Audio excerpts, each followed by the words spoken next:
to cook, and sometimes electricity for the oven, which we pay for ourselves through a renewable energy company.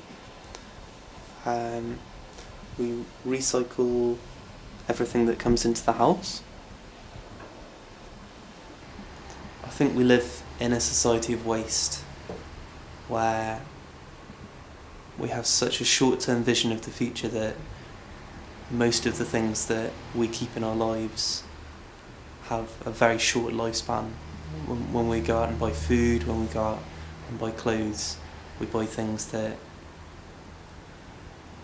we'll only maybe need for the moment, and maybe tomorrow we won't need at all.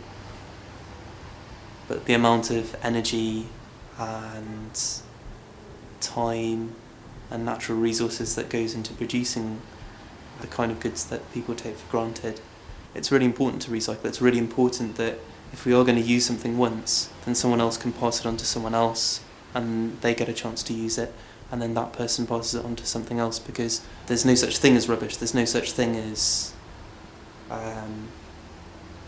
waste. Something always has a use. Going to London in a couple of months to do an art Degree? Yeah. On? Illustration. So it's quite cool. And I work as a barmaid, and I spend a lot of time here because it's really nice and lovely. And how long have you been, all of you, living here? I moved in last. I was the last one in. I got the tiniest room and the messiest room. It was the worst. It was like piled to the ceiling with horrible stuff. But yeah, I've been here since February. Since February, so a couple of months. Yeah, Austin's an old friend of mine, and I met everyone through Austin, really. Yeah, your room was a bit messy, wasn't it? My room was the absolute worst. It was a small, damp room that no one wanted to do. It was filled with all the rubbish from everyone else's rooms. It was You got like all the rubbish furniture and threw it in there, lock the door, and pretend it doesn't exist. And then they just left me to do it all on my own as well. When I came, they didn't help. They just sort of came and went, well, that's useful, have that. And I just did the whole room. No, but with the whole house, we spend, like, we're still doing it now, we spend so much time painting and cleaning, because this place, like, really was gross when you guys first had to come in here. So much work has been done. Like, I don't know. No, we got rid of all the carpets and stuff. That was probably the hardest part. And then all the paint gross. just paint was just sort of cosmetic, wasn't it? It didn't really, it doesn't really matter about paint. It just makes it look nicer. Yeah, just slap it on. Yeah. Colourful. So can you tell me how much you're spending per week on food, if you calculate? Nothing really. Nothing. Like we buy tea bags. We drink a lot of tea. Probably about £5 between us on house food. Yeah. £7 maybe, £7 a week. And then it's all just skipped the rest of it. So what is your main cost of life, of living? Alcohol. And we're making our own alcohol. Have you showed them? We're making our own wine. Do you want to see? Yeah. Come.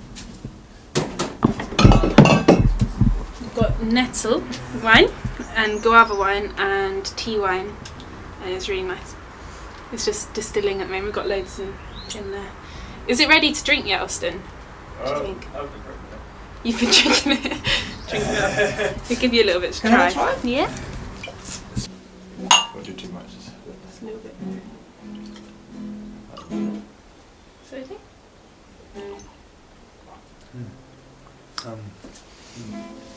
Nettle. That's nettle. It's quite strong. I'm studying the sociological aspects of squatting at the moment, the way that people's attitudes change when they move into a new space.